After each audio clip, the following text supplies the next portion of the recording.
আমি আসলে মানুহে জীৱনটোত আমি আচলতে সংগ্ৰাম কৰি জীয়াই থাকিব লাগিব। সংগ্ৰাম অবিহনে কিন্তু আমাৰ জীৱন অসম্ভৱ। আমি নিজৰ মানুহখিনিকো কেতিয়াবা হেৰুৱাই পেলাওঁ।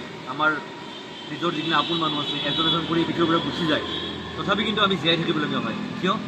এই আমাৰ পেটৰ কাৰণত। এই পেটটো আছে কাৰণে আমি জীয়াই থাকিব লাগে আৰু সংগ্ৰাম কৰিব লাগে। আজি মই এখন সৰু দোকানত আছোঁ। এই দোকানখন এখন সৰু পাণ দোকান, আৰু এই দোকানখন হ'ল আমাৰ বৰপেটাৰত মিনি ষ্টেডিয়ামৰ সন্মুখত অৱস্থিত। এগৰাকী মোৰে চিনাকি জেঠী, আৰু জেঠীক মই চিনাকি কৰাই দিম আমাৰ জেঠী। আৰু জেঠী সঁচাকৈ জেঠীৰ হাজবেণ্ড ঢুকাইছে, কিন্তু তথাপিও জেঠী কিন্তু অকলে এই দোকানখনত সংগ্ৰাম কৰি চলি আছে অকলে, কিন্তু জীৱনত হাৰ মানা নাই। আমাৰ সকলোৰে জীৱনত এনেকুৱা দুখ সমস্যা আহে, কিন্তু এই সমস্যাত কিন্তু আমি জীৱনত কিন্তু হাৰিবলৈ নহ'ব। আমি যুদ্ধ কৰিব লাগিব, আমি সংগ্ৰাম কৰিব লাগিব। আৰু আমাৰ জেঠীও এই অকলে, স্বামী ঢুকাইছে, স্বামী নাই, তথাপি ঘৰৰ পৰা ৰাতিপুৱা ওলাই আহিছে না, এখন সৰু দোকান কৰি নিজৰ ঘৰ চলাই আছে, নিজেও জীয়াই আছে নিজৰ পেটটোৰ কাৰণে। গতিকে মই জেঠীক দেখা পালে খুব ভাল লাগে মোৰ মনটো, কাৰণ এনেকুৱা কষ্ট কৰা মানুহ দেখা পালে মোৰ ভাল লাগে। কাৰণ নিজৰ কামটো সৰু ডাঙৰ কথা নাই, এখন সৰু পাণ দোকান, বেছি মালো নাই, তথাপি কিন্তু জেঠীয়ে এটা সপোন, এটা আশা লৈ আহিছে। কাৰণ এখন পৃথিৱীত আমি জীয়াই থাকিব লাগিব, গতিকে জীৱনত কেতিয়াও হাৰ নামানিব, নিজৰ কাম কৰি যাওক।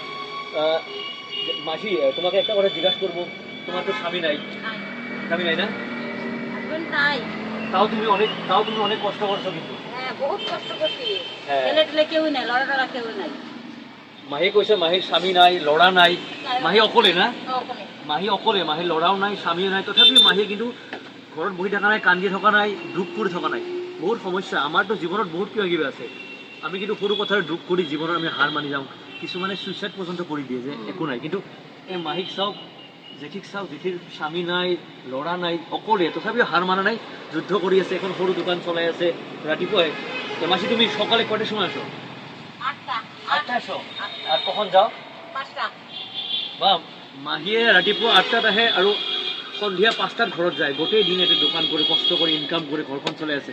গতিকে ভাবক আপোনালোকে, কিছুমানে সৰু কাম কৰি সৰুভাৱে ডাঙৰ কাম লাগে। সৰু ডাঙৰ কাম সৰু ডাঙৰ নাই, আপোনাৰ যিটো কাম আছে সেইটো আপুনি ডাঙৰ বুলি ভাবক, আৰু জীৱনত কেতিয়াও হাৰ নামানিব। এই জেঠী আমাৰ জ্বলন্ত উদাহৰণ। জেঠিয়ে স্বামী হেৰুৱাইছে, ল'ৰা হেৰুৱাইছে, অকলে যুদ্ধ কৰি আছে জীৱনত, তথাপি কিন্তু দুখ কৰা নাই আৰু হাৰ মনা নাই। গতিকে জেঠিৰ পৰা শিকিবলগীয়া বহুত আছে। আৰু এইখন দোকান বৰপেটাৰত মিনি ষ্টেডিয়ামৰ সন্মুখত। মই সকলোকে অনুৰোধ জনাইছোঁ, যদি ইফালেৰে আহে আমাৰ জেঠিৰ দোকানত সোমাব। ইয়াতে তামোল, চিগাৰেট যি পায়, চকলেট পায়, ৰজনীগন্ধা পায়, ছিগনেচাৰ পায়। ইয়াতে আহি এবাৰ জেঠিৰ দোকানৰ পৰা খাই যায়। কোনো সৰু ডাঙৰ নাই, ডাঙৰ কাম সৰু কাম, আপোনাৰ যিটো কাম সেইটোকে ডাঙৰ বুলি ভাবক, সেইটোকে মহান বুলি ভাবক।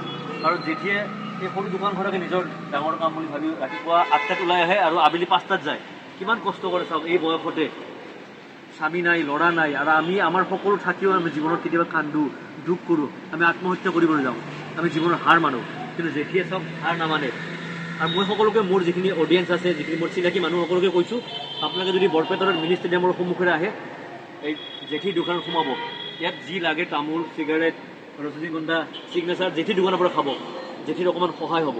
মই নিজে ব্যক্তিগতভাৱে তেনেকুৱা একো সহায় কৰিব নোৱাৰোঁ, যদিও মই জেঠিক এষাৰ মাত দি যাওঁ, খবৰ সুধোঁ কেনেকুৱা আছে। গতিকে সকলোকে অনুৰোধ কৰিছোঁ, জেঠিক যিখিনি পাৰে আপোনালোকে সহায় কৰিব। আমাৰ যিখিনি আশে পাশৰ মানুহ আছে ইফালে আহে, জেঠিক এবাৰ মাত দিব, ইয়াতে কিবা খাব, পাৰিলে অকণমান সহায় কৰিব। কাৰণ আমি মানুহে মানুহৰ বাবে, যদি আমি এনেকুৱা মানুহক সহায় কৰোঁ, এষাৰ মাত লগাওঁ, ভাল লাগে। ভগৱানে আমাক পৃথিৱীত কিয় পঠাইছে? অকল নিজৰ কথা ভাবা কাৰণে, সকলোৰে কথা যেন ভাবিব পাৰোঁ। গতিকে মাসি, খুব ভালো লাগলো, তুমি কষ্ট কৰো, দোকান কৰো, আৰ আমৰা আসি, যে পাৰি হেল্প কৰবো।